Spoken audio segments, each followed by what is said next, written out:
there are two great teams, Manchester United and Manchester United Reserves.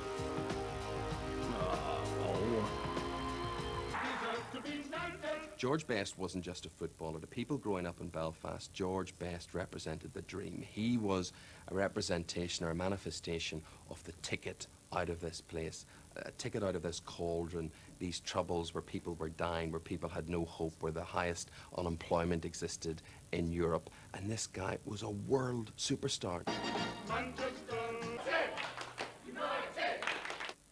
When the European Cup final was played in 1968, I was about 8 years of age then, and that was my first, outside the death of President Kennedy, that was my first vivid television memory, that people were in the streets wearing scarves, that people were clustered around televisions. I hadn't got the interest in football at that stage, but everybody else had, you know, uncles, cousins, people who normally weren't interested in football, and they were cheering on Manchester United, and they were talking about this air disaster, and this was so emotional. People had tears in their eyes, and you thought, hey, this must be good. I must get involved in this.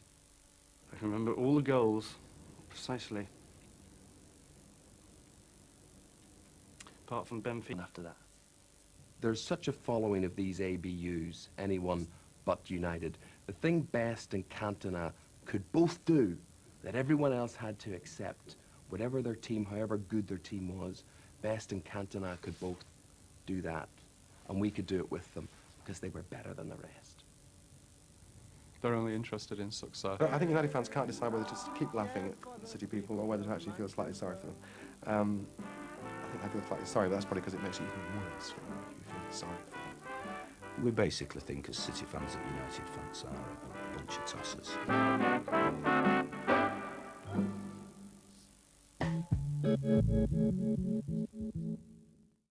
Brian Adams!